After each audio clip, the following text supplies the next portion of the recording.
បាទជំរាបសួរបងប្អូនថ្ងៃនេះខ្ញុំមិននាំបងប្អូនមកធ្វើពីរបៀបស្នើ Gemini Pro 12K សម្រាប់ student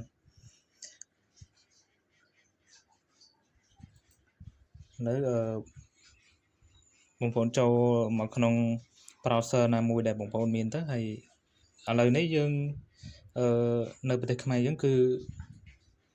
យើងមានសិទ្ធិត្រឹមតែ Google AI Plus ទេហើយយើងអត់មានសិទ្ធិប្រើប្រាស់ Pro តែបើសិនជាយើងចង់បាន Pro តោះតែយើងប្រើ VPN ទៅប្រទេស USA អញ្ចឹងកន្លែងហ្នឹងបងប្អូនចូលទៅ download VPN មួយគឺ URBand VPN អញ្ចឹងបងប្អូនអាចវាយបាននៅត្រង់ចំណុចនេះដើម្បី download VPN មួយហ្នឹង VPN មួយហ្នឹងfree ទេហើយគឺវាល្អមែនតើសម្រាប់យើងធ្វើការងារធនតូចអញ្ចឹងណាយើងអាចធ្វើវាបានហើយវាអត់គិតថ្លៃទេយើងអាច download បានដោយសេរីអូខេបន្តមកបងប្អូនអាចបើកជាមួយនឹង VPN ហ្នឹងយើង connect ទៅកាន់ប្រទេស USA ដើម្បីយើងអាចបាន Pro អូខេយើង dashboard វាសិនទៅហើយយើង connect វាជាប់ទៅហើយយើងចូលទៅGoogle Gemini របស់យើងដើម្បីយើង reload វាទៅឲ្យដឹងថាតើវាបាន Pro ឬអត់ឃើញអត់បងប្អូនយើងទទួលបាន Pro ហើយអូខេអញ្ចឹងបន្ទាប់ពីនឹងមកទៀតខ្ញុំសូមទៅមើលនៅក្នុងព័ត៌មាននៅក្នុង account របស់ខ្ញុំសិនចង់ដឹងថាថ្ងៃខែឆ្នាំកណ្ដាលដែលយើងដាក់ហ្នឹងយើងដាក់ប្រមាណដើម្បីយើងបង្កើតឯកសារទៅវាត្រូវជាមួយនឹងអ្វីដែល Google Info ហ្នឹងបានកំណត់យើងបានកំណត់ជាមួយនឹង Google Info ណាដូចជាឈ្មោះអញ្ចឹងតែមែនតើកន្លែងនេះមិនចាំបាច់ក៏បានដែរបើសិនជាករណីថាដល់ពេលដែលយើងដូរឈ្មោះទៅវាទាមទារ verify ចេញពីទូរស័ព្ទដោយសារអី email មួយហ្នឹងយើងបង្កើតចេញពីទូរស័ព្ទអញ្ចឹងណាអញ្ចឹងបើសិនជាទូរស័ព្ទនៅឆ្ងាយពីដៃអីមិនក៏បានដែរយើងមិនដូរឈ្មោះទេឈ្មោះយ៉ាងម៉េចក៏បានដែរដាក់ជន់គ្នាក៏បានដែរសំខាន់ឲ្យតែ email ហើយនឹងថ្ងៃខែឆ្នាំកណ្ដាលខុសគ្នាបន្តិចតួចទៅណាកុំឲ្យដូចគ្នាទាំងអស់អញ្ចឹងវាអត់បានទេតែមែនតើទៅ email វាត្រូវតែខុសគ្នាហ្នឹងឯងអញ្ចឹងនៅពេលដែលយើងមើលព័ត៌មានហើយយើងសម្រេចចិត្តថាយើងដាក់ស្នើតែម្ដងទៅប៉ុន្តែខ្ញុំអត់ទាន់ស្នើដោយសារ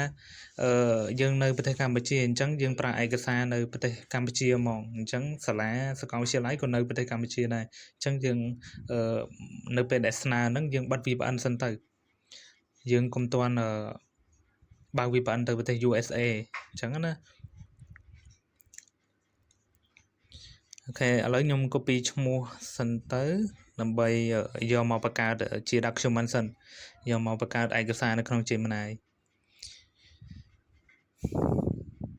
ចឹងកន្លែងនេះបងប្អូនអាច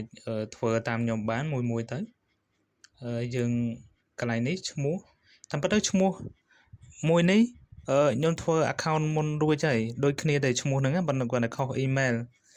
ក៏វាឲ្យដែរទោះបីឈ្មោះជាន់គ្នាក៏ដោយប៉ុន្តែបងប្អូនខ្ញុំមិនលើកទឹកចិត្តឲ្យអញ្ចឹងទេបើអាចកែឈ្មោះបានក៏កែទៅកុំឲ្យជាន់គ្នាច្រើនពេកណាអញ្ចឹងកន្លែងនេះយើង copy email អីមកដូចគ្នាមកហើយយើងដាក់សាលាដាក់អីបញ្ជូនទៅមកសបកក្រោយមកGeminiនឹងបង្កើតនៅឯកសារនឹងឲ្យយើងហើយខ្ញុំនិយាយរឿងខុសបន្តិចបងប្អូនដោយសារតែអត់ត្រូវនឹងសាច់វីដេអូដោយសារពេលខ្ញុំថតហ្នឹងគឺ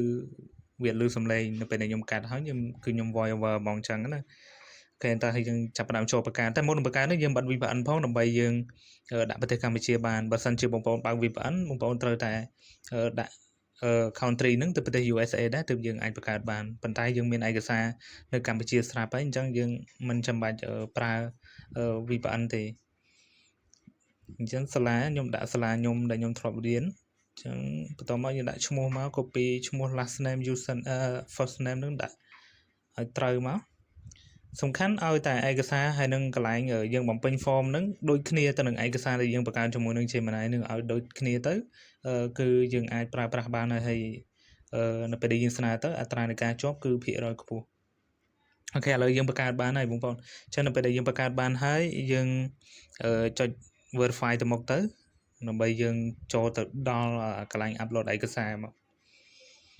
អូខេចាំបងប្អូនចុចមកដើម្បី download វាឯកសារសាមញ្ញទេបងប្អូនមានតាក់តែងអីច្រើនព័ត៌មានមិនតិចតួចទេប៉ុន្តែនៅពេលដែលយើង upload ទៅគឺទទួលវា approve បានលឿនណា ប្រូលឿនហ្មងអញ្ចឹងវាជាចំណុចពិសេសដែរ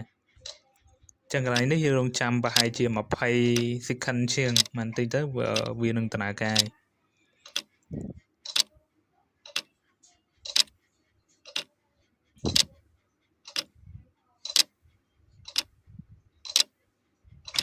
កន្លែងនេះរាំងបុកពោះអូខេ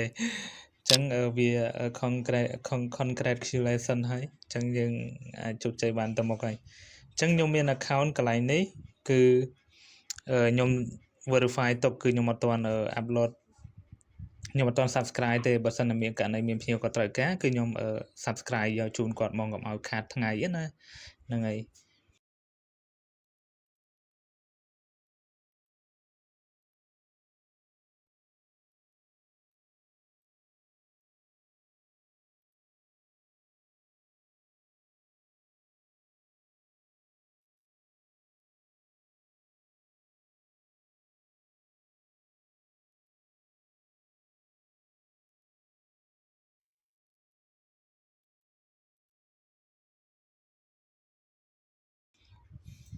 ចឹងសម្រាប់វីដេអូហ្នឹងគឺមានប៉ុណ្ណឹងបងប្អូនអត់មានអីច្រើនទេអរគុណច្រើនសម្រាប់ការតាមដានពីដើមដល់ចប់អញ្ចឹងមានចម្ងល់អីបងប្អូនអាចសួរខ្ញុំបន្ថែមទៀតបានណាបាយបាយ